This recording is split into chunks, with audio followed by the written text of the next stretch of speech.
Je suis très honoré de savoir que vous vous intéressez aux choses spirituelles. Je suis très honoré parce que toute notre vie commence avec l'auteur de la vie et toute notre vie se termine avec l'auteur de la vie. Ici on l'appelle Jéhovah, là on l'appelle Dieu, là-bas on l'appelle Allah, on l'appelle God, tous les noms pour dire que celui-là il est vraiment l'auteur de la vie. Il y avait comme une voix qui me poussait depuis 2 mois à réaliser cette conférence. Mais nous en avons fait en restreint 40-50 personnes à mon centre au lycée technique, jusqu'à ce qu'on vienne du côté de la Riviera 2. On en faisait des conférences tous les mois sur les choses spirituelles.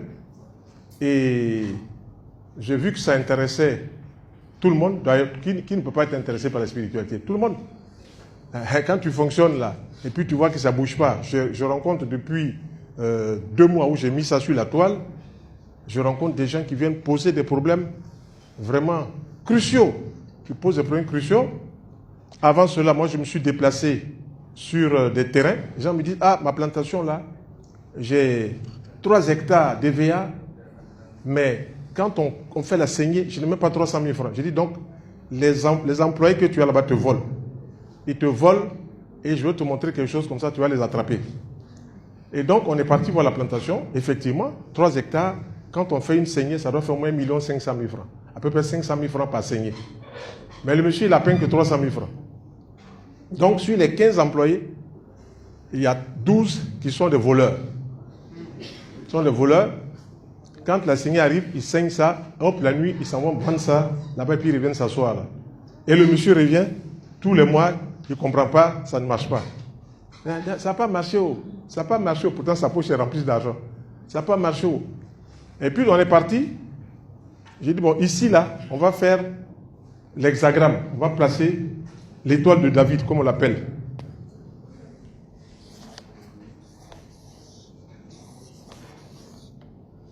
On va placer dans ta plantation, on va placer l'étoile de David. On va tracer ça à terre. Puisqu'il faut parler à la terre.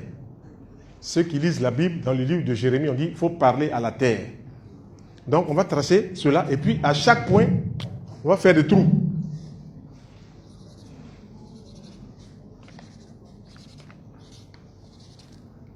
Donc, si on fait des trous, à peu près l'équivalent de note majeure, on creuse à peu près l'équivalent de note majeure. Et puis, on va chercher quoi? On va chercher, devant les édifices religieux, on vend des pièces d'argent. Vous avez 3 hommes qui sont dessus. Ce n'est pas la monnaie, mais le métal même. Vous achetez ça, ça tourne autour de 15 000, 16 000, 17 000, suivant les endroits. Vous coupez ça en 6 morceaux. Et chaque morceau, vous allez mettre un morceau dans chacun des trous que vous avez creusés là. Mais avant de mettre ça dedans, vous prenez un peu un bol d'eau, vous mettez du sel, puis vous mettez ça dedans. Le sel va neutraliser toutes les zones négatives parce qu'on touche la monnaie. Et ça laisse toujours des empreintes. Ça va neutraliser tout ça. Et puis vous mettez ça, après le lendemain vous rincez, vous mettez ça dans chaque trou. Maintenant, vous passez devant, là où les gens construisent les maisons, les graviers là, les granits, vous ramassez 6 petits morceaux. Vous dites au gardien, pardon, je vais prendre 6 petits morceaux, c'est pour les mettre quelque part. Il va vous donner cela. Et puis vous mettez dedans, mais avant de mettre dedans, vous mettez aussi dans l'eau. Même si ces pierres-là n'ont pas été en contact avec quelqu'un, on les a écrasées. C'est des gros morceaux de cailloux qu'on prend pour écraser. Vous mettez ça dans de l'eau avec du sel, puis le lendemain, vous rincez cela. Maintenant, quand vous mettez les pièces d'argent que vous avez coupées dans l'eau, qu'est-ce que vous faites? Vous tenez ça dans la main droite et vous dites 7 fois, Seigneur, ces pièces d'argent représentent ta présence de bonheur sur ce terrain. Vous répétez 7 fois. Seigneur, ces pièces d'argent représentent ta présence de bonheur, de lumière sur ce terrain. Donc quand vous allez mettre ces pièces dans le sol, elles sont en contact avec la terre, elles transmettent le message. Et puis vous prenez les pierres, le granit là, vous écrivez dessus, enfin écrit dessus, vous allez parler dessus, vous dites Seigneur, ces pierres là, de granit, représentent ta force de défense contre les forces négatives sur le terrain. Et vous mettez dedans, 7 fois. Maintenant au-dessus, quand vous fermez, vous mettez 3 bougies rouges, 3 bougies blanches, Donc vous avez 3 bougies rouges et 3 bougies blanches. Les bougies rouges, là, quand vous les tenez dans la main, vous dites, Seigneur, ces bougies-là représentent ta lumière de défense contre tout ce qui est négatif sur mon terrain. Et puis vous les placez. Et vous prenez les bougies blanches, vous dites, Seigneur, ces bougies-là représentent ta lumière sur ce terrain.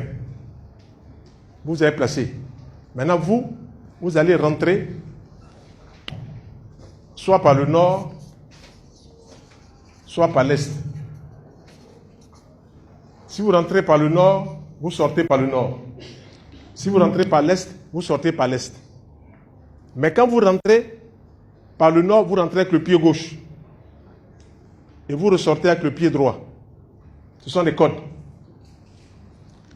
À l'est, quand vous rentrez le pied gauche. Quand vous ressortez avec le pied droit. Et quand vous êtes rentré, maintenant dedans, vous allez allumer les 3 bougies en réitérant toujours votre doléance. Seigneur, ces bougies-là représentent ta lumière pour les bougies blanches. Pour les bougies rouges, Seigneur, ces bougies-là représentent ta force de défense. Vous allumez.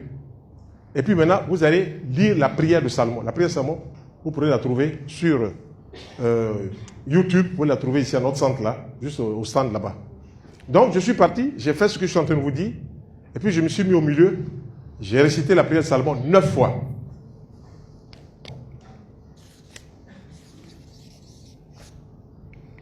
Donc, j'ai bouclé un cercle. Et quand on a fini, je suis ressorti. Je n'ai pas du tout éteint les bougies. On les laisse se consumer. Mais s'il y a du vent, vous prenez les bouteilles de awa ou de cristalline là, vous coupez en haut et en bas, vous mettez ça de manière à ce que la bougie brûle et puis qu'elle ne s'éteigne pas. On est rentré sur Abidjan. Mon ami là, qui m'a envoyé là sur sa plantation, il repart là-bas. Quand il vient dimanche, il repart mercredi. Il revient dimanche, il repart mercredi. Le mercredi matin, quand il arrive, normalement, il pensait que toutes ses manœuvres étaient sur le terrain. Il les trouve tous dans la cour là. Et puis chacun là, ah chef, patron, vraiment, nous, on va te parler. Nous allons parler quoi? Moi, je suis venu donner un peu de nourriture, puis je m'en vais. Dit, ah, vraiment, depuis que tu as quitté ici, là, nous, on ne dort pas. Les voleurs ne dorment pas. Sur les 15 personnes, il y a les 12 là qui volent, qui ne dorment pas. Toute la nuit, les anges la versent de l'eau sur eux. Ciao. Ciao. Leur lit est devenu une piscine. Donc, le chef des voleurs là, lui, il a allumé 5 lanternes pour voir qui verse l'eau. C'est intéressant. Qui verse l'eau. Et donc, le mercredi, là, le matin, ils dorment. Parce que la nuit, c'est un calvaire pour eux. Et puis, il dit, ah, vraiment, nous, on peut plus travailler ici, chef. Mais on veut te parler. Il dit, on parle ici. Il dit, non, non, non, on va parler individuellement. Le premier, le chef qui rentre, il se met à genoux. Chef, c'est moi qui vole ton EVA. Donc, le chef dit, quoi? Toi, tu vas dire, pardon, il ne faut pas me mettre en prison, c'est moi qui vole ton EVA. Parce que le calvaire qu'ils ont vécu dimanche soir, lundi soir, mardi soir, et puis mercredi matin, il est venu là-bas, c'était pas bon pour eux. Et quand il sort, il a déjà préparé sa valise, il prend la poudre d'escampette. Deuxième, troisième, on répète quoi? Chef, c'est nous, on vole ton EVA. C'était plus fort qu'eux. Et les 2 derniers, là, les 3 derniers sont rentrés, il dit, voilà, tous ceux-là que tu as reçus, là, patron, ils sont en train de partir. Ils ont pris les valises. Il dit, ah bon, ils sont en train de partir, oui. Et à partir de ce moment-là, quand ils ont fait les saignées, ils sont passés de 300 000 francs à 800 000 francs. Donc, la main des voleurs n'est plus dedans. Et puis, la deuxième saignée, ils étaient à près d'1 million. Donc, ça commence à monter. Maintenant, je lui ai dit, regarde, tu me parlais de tes parents qui... Tu as fait des terrains. C'est ça la terre, hein? Quand vous êtes confronté à la terre, là, si vous ne vous armez pas, vos parents vont vous éliminer rapidement. Voilà, ils vont vous éliminer. Je vais vous montrer des codes qu'il faut faire pour pouvoir vous créer un bouclier autour de vous. Et donc, il dit, non, tout ça, il est dans des calculs. Voilà. Et il dit, bon, tu passes au bureau, je vais te montrer les choses. Bon, après, demain. Bon, après, demain. Il est dans ça, hein. Comme ça, 6 mois. Le 7e mois, ses frères lui ont lancé un tchakadou. Poum! Il dit, j'ai mal au foie. Foie qu'il a mal, là. Il s'est rentré à l'hôpital. Le lendemain, décédé. Et sa femme vient me trouver. Il dit, attention, où on est arrivé là? Celui qui peut réveiller les morts, il s'appelle Jésus-Christ de Nazareth. Moi, je n'ai pas le pouvoir de réveiller les morts. Moi, j'entretiens la vie, j'entretiens la santé. Où on est là? Voilà. Si tu vas rentrer dedans, c'est trop compliqué. Donc, elle me dit, il faut que tu viennes, qu'on va aller faire un travail. Je dis, je ne me déplace plus. Quand je suis parti bénévolement. Voilà, je suis parti bénévolement. Il y a un autre monsieur qui est venu me voir. Il est à Lakota. Il a une plantation. Mais la maison qu'il est en train de construire là, ça arrive au chaînage. Puis c'est arrêté là. Il ne peut pas mettre en haut tôle. Jusqu'à les briques là sont devenues noires. S'il veut commencer à construire, paf, il y a un problème, maladie.